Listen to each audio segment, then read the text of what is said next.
Welcome back to Pivot Points. I'm your host, Dave Allen, founder of Brand Pie, the brand consultancy working with businesses to deliver impact at pivotal moments in their journey. The Lost Gardens of Heligan are beloved by so many, from those who visit to the staff who uphold it. So what happens when a new CEO swoops in to enact change on a place steeped in such history? David Harland's background includes stepping into the CEO role at Eden, working alongside the indomitable Sir Tim Smit. He's no stranger to the art of bringing together a sound financial background with ambitious, purpose-driven scaling. So if you're looking to root your next growth phase in unshakeable principles or balance fiscal realities against a visionary mission, David's story is proof that your most valuable metric might be the one you can't measure on a P&L. So welcome, Dave. Welcome to Pivot Points, and thank you very much for agreeing to come on the show. In order to get the ball rolling, would you mind just introducing yourself? Well, sure. So I'm Dave Harland. I guess I'm normally in Cornwall and sort of proud Cornishman, born there. And I've been lucky enough to have a pretty nice time over the last few years and looking forward to talking to you about it, Dave. Good. And in terms of what your role is today, what's the current CEO role that you're doing? Because it sounds like you've got a fantastic job. Yeah. So I'm CEO of the Lost Gardens of Heligan, and Heligan, if you don't know it, is I think it's the most romantic garden in Britain. We have about 350,000 visitors a year that come through, and we tell the story of the workers, not the lords and ladies of the manor. And the reason it's lost and now found was that after the First World War, or rather at the start of the First World War, the workers who had looked after the estate went off to war, and almost all of them didn't return. And so the owners of the estate basically closed it down, and it was left to nature until the early 90s, and it was rediscovered at that point. I mean, presumably it was in disarray and somebody has completely restored it, because I looked at the website and it looks absolutely gorgeous. It is gorgeous, and it was refound by Tim Smit, now Sir Tim, who's been a huge influence on my life, both at Heligan and previously at Eden. And he basically got an invitation to cut through the undergrowth with the owner of the estate, a wonderful chap called John Willis. And they went in, and Tim tells the story that he knew then what he was going to do for the next few years, which was he could see, I think, the outlines of buildings, and they could see, a pair of spectacles sort of still hanging on a shelf, on a hook, and so on. And the romance was born, and it's become Europe's largest garden restoration project. And it's a really good day out. And whether you are 4 or 94, there is definitely something for you. Fantastic. I mean, let's go back a bit in time and sort of just explore some of your early days. So what were your first sort of roles and first jobs in your career? Well, funnily enough, just as an aside, this isn't what you meant, but do you know, when I was 16, I actually worked at Heligan as a student back in the day in the kitchen. So when I joined as CEO, it was quite the rise, as Tim announced it to the staff, that here I was returning. But no, I took an obvious path into sort of accounting and leadership by studying French and German, as was, that's really obvious. But I was lucky enough to get onto the Marks and Spencer graduate scheme, which was just superb in terms of, well, a number of things. That you're 21, 22, you have a group of peers, and they used to send you off to various places to be trained.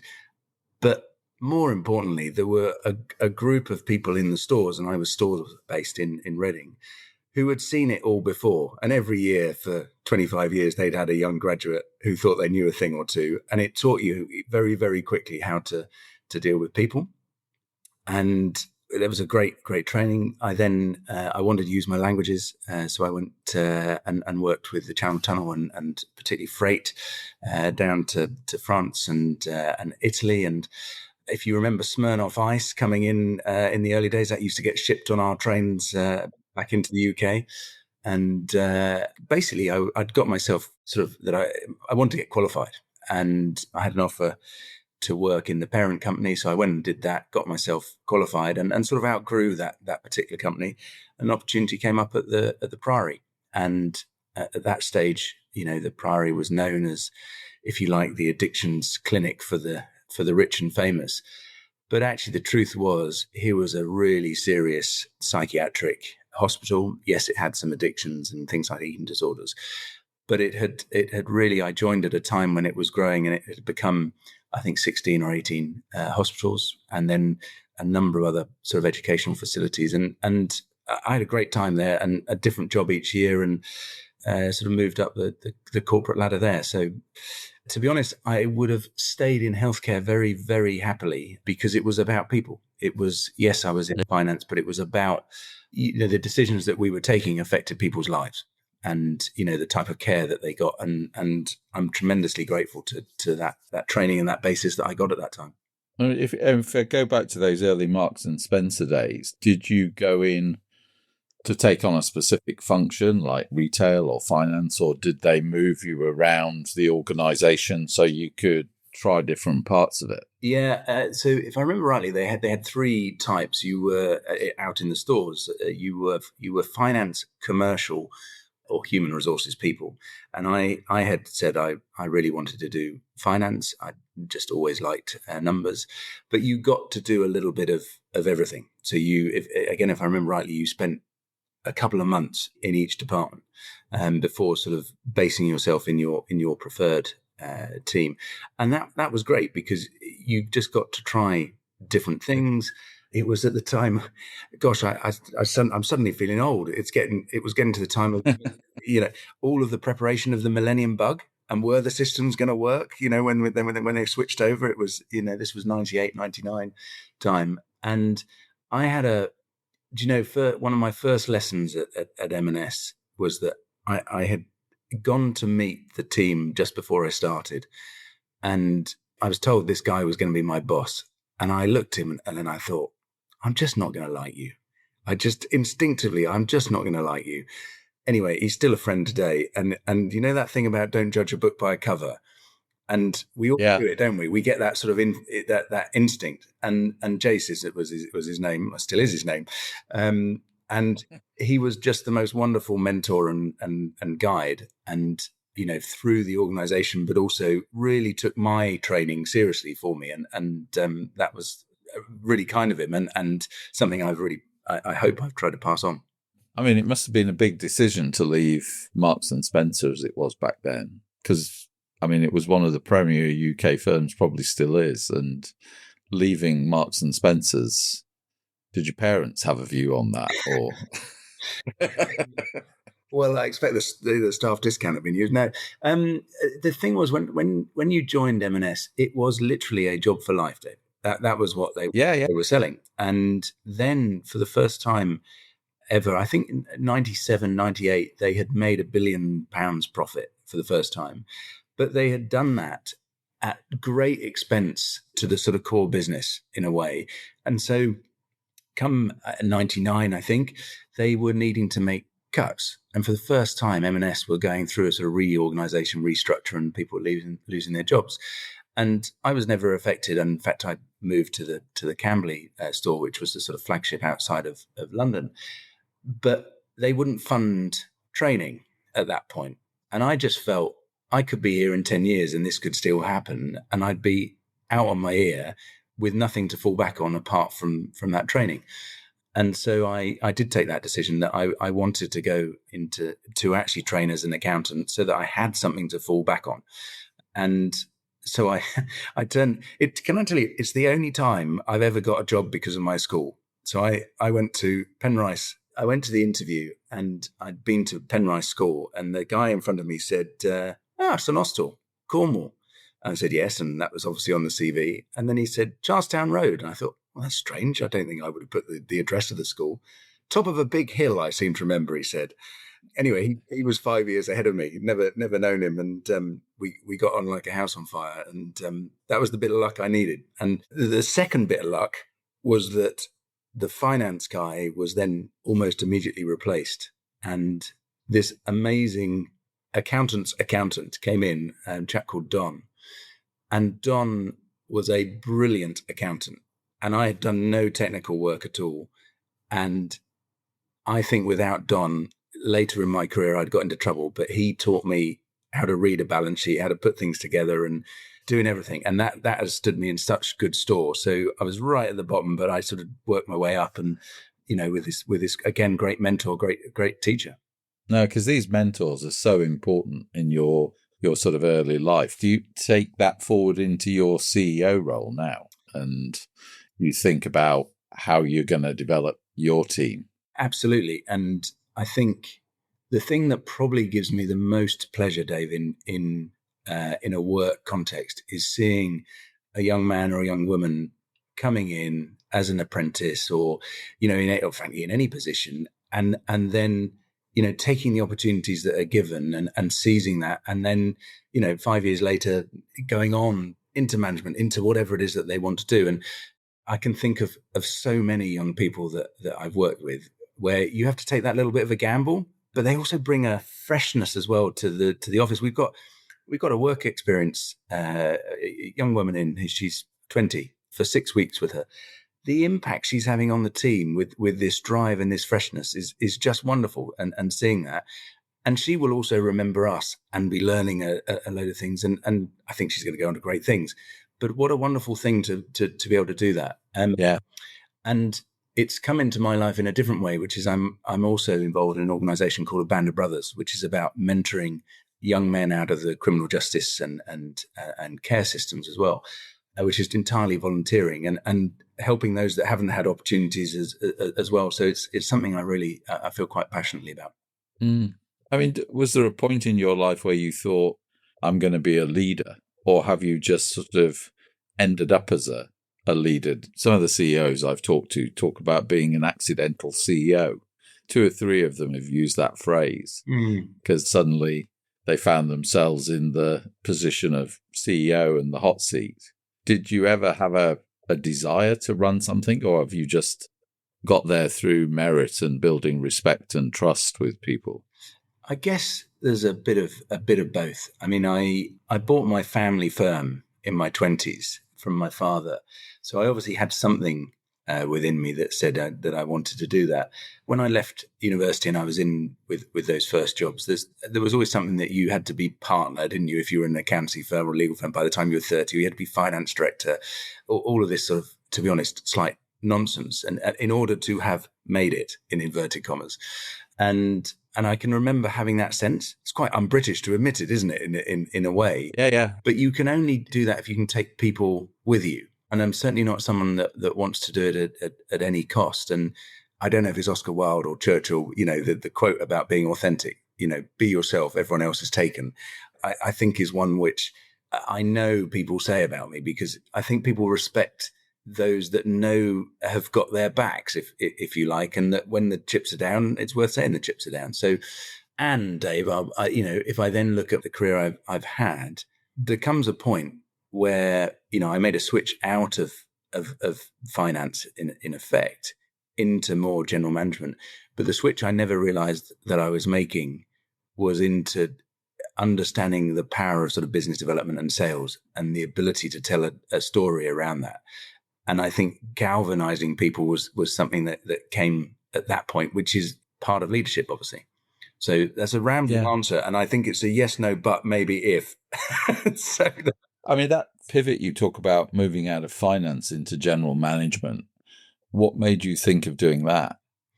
At that time, a combination of fierce ambition and realizing that actually I was better than the incumbent. I think I always had, it's really interesting in reflecting before here, as I moved sort of up my career ladder, I always got to the point where I thought I could do my boss's job. And that was the point at which you go, I got to move. I've got to move here. It's not that I want his or her job, but I've got to move now because I've got where I can. And there comes a time, I think, into your 30s where that doesn't happen, 9 to 12 months. Maybe it's the arrogance of youth has gone or something, I suspect it's actually that it gets harder and one has other priorities. And I found myself working with people that I really, really wanted to work with, and knowing that I was really able to deliver as part of that team, and seeing that I could probably motivate them to work alongside me. And then how did you sort of switch into the plant world? opportunity knocks, Dave. I had left Priory and I'd worked for a buy and build care homes group. So we had a lot of beds across the country. And the phone rang one day at my desk in Woking, and a voice at the other end was telling me about this job. And I was about to say, look, I'm really not interested. And then she said, oh, and it's in Cornwall. And I said, sorry, what? Coming from Cornwall originally. And in fact, my now wife and I just decided to move to Devon, and that I was going to commute back and forth. And so I then started racking my brains thinking, well, this is quite a big job, and I can't think of many Cornish enterprises that can be like this. And they were talking about international vision and education and environment. And so I said, well, I know you're not going to tell me, but this must be the Eden Project. And she sort of spluttered a bit and then said, yes, it was. And I said, well, look, I'm interested. And that was 2012. And I'd known about Eden. I'd been around as it had been built. I mean, it's when you're born and bred in St Austell, having the clay mines all around you, great if you are filming a Doctor Who in the 60s, all white, and when I was growing up, they were all white. They've now been able to find a technology to turn them green. And Eden had just been this enormous success and was a draw back to my home town. So that was exciting. Well, that must have been a big change. It was a huge change. The company that I was with, we had just sold, and we'd been offered candidly quite a lot of money to stay on and to see over the transition. And in truth, Eden were a complete and utter shambles within the interview process. If I tell you, it started in the January, and I think I got the offer in the September.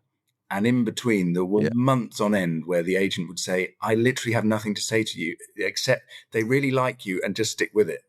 And eventually I got the offer. And the reason that they were like that was that they were having tremendous problems in 2012. If you ran a tourism outfit outside of London in 2012 when the Olympics were on, you were probably going to be 25% down that year, certainly 20.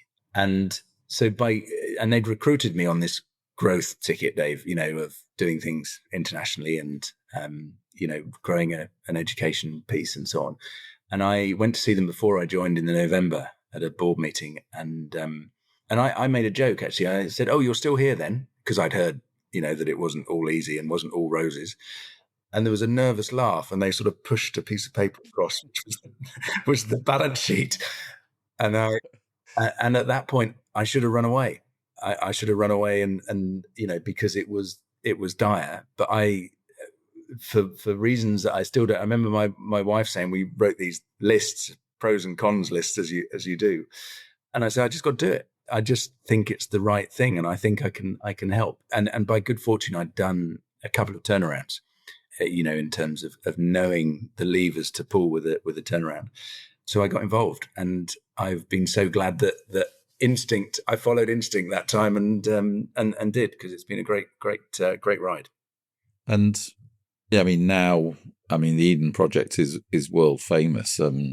What was it like going into an entity like that, where it must be a completely different financial model? The weather affects everything. Your ability to control your revenue.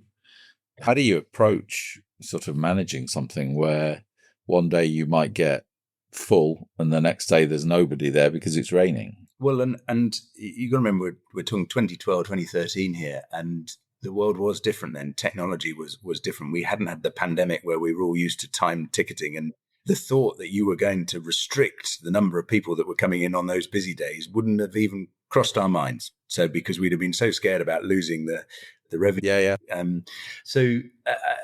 The truth is about that period was I joined on a day where we announced 67 people were going to be leaving the business. And I remember a guy who's now a really good friend of mine, Rich, telling me later, he said, well, we got tremendous confidence from the fact that they'd appointed a new finance director, because surely he knew what he was doing. So, and I was just trying to work out, how on earth we would pay the wages and pay the suppliers and all that sort of stuff. And it's probably for another podcast, but we did rescue Eden at that time through honestly Herculean effort from a lot of people, and doing a few of the obvious things and having a bit of luck. And sometimes you need a bit of luck in these things, and we got it right at the end of the process. But what it taught me within it was I had joined Eden actually to work with an individual that wasn't Tim. Most people had joined Eden to work with Tim because he was this firebrand entrepreneur, provocateur, brilliant speaker, all the things. I'd met him in the process. We got on, we'd had a laugh about the meaning of the word entrepreneur, and that was kind of it. And then a couple of things happened. I remember having to go to see him to say, Tim, I'm going to remove everybody's authority to spend in this organization. Absolutely everybody's. And by the way, that includes yours. And this is how I think I'm going to communicate it. And I'm being really nervous about going to see him at that time.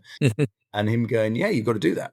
You've got to do that. And I'm all in. And show me the letter. Oh, I'll just tweak that bit but go with that. And that act, funnily enough, was one of the things that where the staff team started to believe. They said, finally someone is taking control. And they sound like sort of small actions, but I think when you're up against it, trying to get everyone galvanized and working together was a really big thing. And then a couple of other things happened with Tim where we just found we got on. And this wasn't the script, by the way. The entrepreneurial giant wasn't meant to get on with the finance guy. They were meant to be clashing all the time, but here they were getting on. And I think the trustees and some of the non-execs, found that a little bit difficult sometimes. And that's, Tim, along with a couple of other people, Don, I mentioned, and another guy, Matthew at Priory, have been just amazing influences for me. And it's really super to meet someone sometimes who looks at the world in a different way. You hadn't even thought about looking at the world in that way, and opens your eyes. And I've been lucky enough to spend, the best part of 15 years hand in glove with a guy who I think is one of the country's finest, entrepreneurs, and certainly one of our most important environmentalists. Yeah, no, and interested to hear what happened with the employees when you put those, because I've been in companies where they stop the spending and everybody moans and whinges and worries. Did you find employee engagement levels went up, or did people really appreciate the fact that somebody was in control and feel more secure? There's something I learned very early on is when phone bills were a thing, if you told a company you were going to check the phone bills because telephone expenditure was a bit high, and I'm going back a few years here, you didn't actually have to check the bills, but it went down. Yeah, so there's something in cool. Yeah, there's these little things. And I did sign every bloody invoice in there for about 3 months, and it was really annoying, Dave. And it meant that I ended up talking to nearly every person at some point to say, I don't understand, what's this? Why this? And really getting under the skin of the business. And they knew I wasn't just, taking a bit of paper and throwing it out. I was trying to work out a way to manage the cash flow and to make sure that we had control. And I look back at that as a great way of understanding the business. Number one, that wasn't why I did it, but it was really helpful. But two, to really help others to then, when you then release the shackles, if you like, and you give that, people feel that they're getting something back, and it did enhance the engagement. And when you're in trouble, I think people want to feel that there's a route out, and this was part of the route out.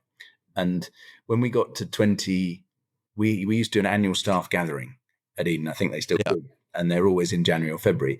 And I think for 3 years, it basically been the annual session where people got fired and restructures were announced. So they'd become this horrible thing. So when we stood up in 2014, and I remember my colleague Peter and I were by then running it, we were the last remaining executives. And I presented the numbers. We were going to make a £2 million surplus, say. It was that sort of number. And there was all these faces look at me. And then Pete was standing next to me. He said, I think that's worth a cheer, don't you, everyone? And this collective relief moment of having got through it together. And this year, actually, it was great. And the phrase I'd come up with was, we're out of the woods, but the forest is still near. And people could hold on to that. And sometimes you need a little strap line. Yeah, anyway, it was a lovely moment.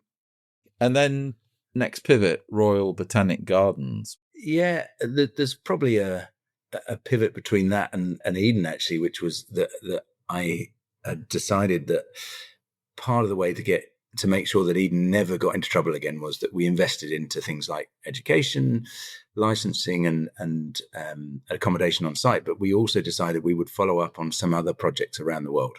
And we'd had a lot of requests in. And the trouble was we had no money, Dave, like literally none. And you can imagine that you're trying to persuade your trustees and fellow directors to invest into stuff after when you're coming out of a bit of a crunch is not that easy. And I remember them saying to Tim, right, you can have 50,000 quid and Dave is going to look after it. And if you spend 50 lots of 1,000 or one lot of 50, we don't care. But that's all we're doing in this little budget. And what we did was we never touched that 50,000.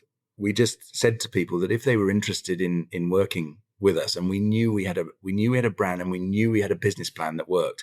And there was a pivot moment for me was a lot of what Eden had done before had been about selling creativity and the idea, because the idea of Eden is extraordinary.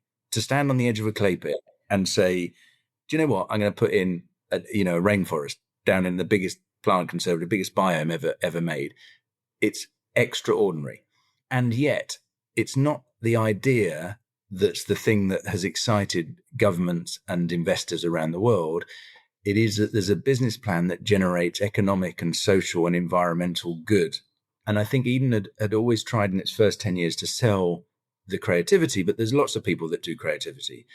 What we actually had was a business plan, and I needed, funnily enough, a bit of a gentle slap across the face from a guy who's not a literal slap, by the way, from a guy who's become a great friend of mine, Jolyon Brewis, who is one of the architects behind Eden.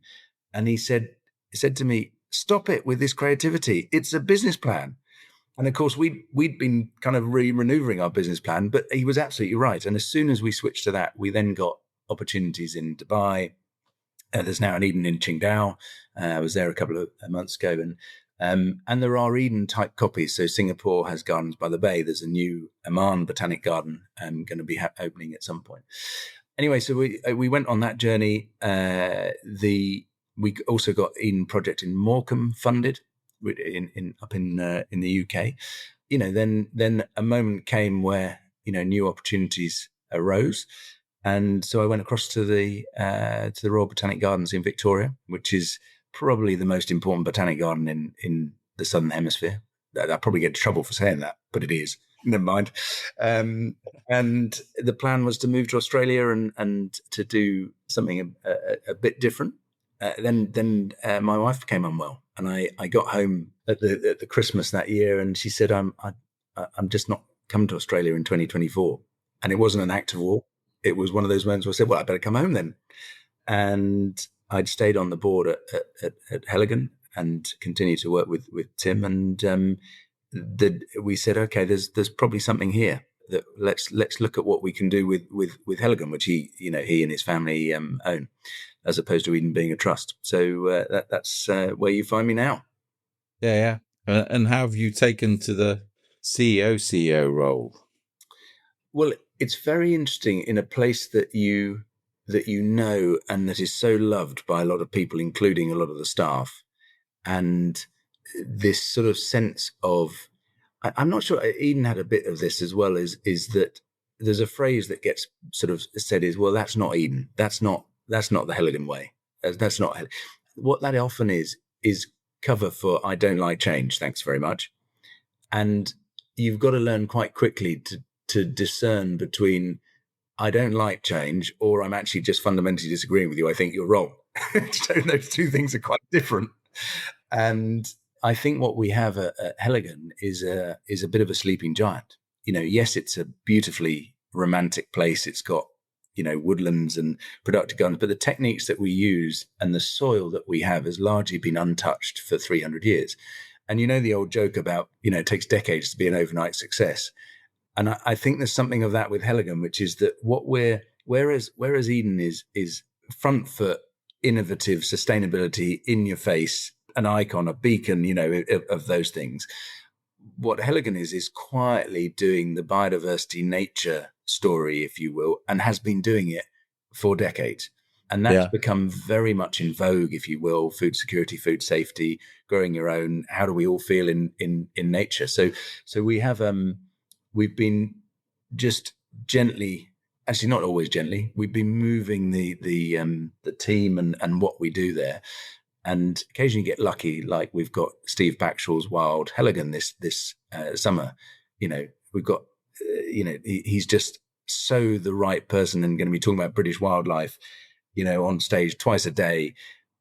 But he's like one of us. And I think he like one of us as well. And so, sometimes you get these opportunities that we'd have never done that 5 years ago, because we wouldn't have been able to work out how to deal with that. And yet we're giving it a go this summer. So I'm enjoying it, and I think we're doing okay, and people seem to like it. Good. And one final sort of question area I'd love to just get your perspective on. Into over the years, I've done a lot of regeneration type projects. I got heavily involved in London Docklands and Canary Wharf and all of those sorts of things. The impact of infrastructure and progress on an area can be quite profound. And you must have seen it firsthand, what Eden and what Heligan's brought to that area. Any sort of perspectives on, the importance of these types of projects? You weren't government funded, were you? Or no, there was. I don't think. There was government funding. It was a blend. It was a private and public and philanthropic partnership. And has it worked? Without any question, David, it's worked. And I think. Gosh, we might go on for an extra hour at this point. I think you having asked me. Sorry, no, not at all. Look, when I was growing up in St Austell, it was a place where it was a death by 1,000 cuts. And frankly, as a young person wanting to do something with their life, the only thing I was going to do was to leave Cornwall, because there weren't opportunities. And I'm not putting it all at Eden's door. Far from it. There was also investment into Falmouth University and St Austell Brewery and. But the combination of doing something of that scale in that location and showing so many different things. One was, you can take something that is poisonous, sterile, derelict, at the end of its useful life, used up by humans, i.e. a clay pit, and you can breathe new life into it. That is a story of redemption and hope, and we need those in our lives. Then you create jobs and you create supply chains, because we used to only buy 80% of our goods and services within Cornwall, more if we could. You suddenly see that this becomes an economic engine and a social change engine as well. And that's what Eden is still doing in Morecambe. And it's one of I think it might be the thing I'm probably most proud of is that we were trying to get funding for an Eden in Morecambe. Morecambe is a place that has got really, really poor indices of multiple deprivation. So the indicators are really bad, and we got approached to do this project there. And, the project's going to cost £100 million. We thought we were going to get levelling up money from the government, and then we didn't. So what we had to do is we had to persuade the government that cultural projects were just as important as infrastructure to places in terms of national identity and the impact that they can have. And we succeeded. And it was a long haul, took a lot of meetings, a lot of effort. But the government are putting £50 million into that project, which is the first time that they'd done that probably since the millennium. And the frightening thing is, I was at a meeting with Cornwall Council a couple of years ago, and one of the very senior people there, said, "I'm really scared because I don't think we could fund Eden now." And they'd put the first £100,000 in back in 1995, and they said, "I just don't see a route how we could do that." Isn't that shocking? Yeah. You've been involved in Docklands and other things, and you see these projects all over the place. And I'm not saying an Eden in every town, or a Heligan in every town at all.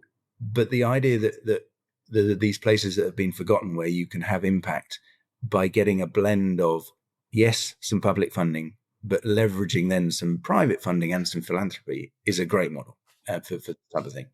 No, and probably an awful lot of hard work as well. It takes 24/7 type mindset to get Eden to actually happen, I'm sure. Yeah.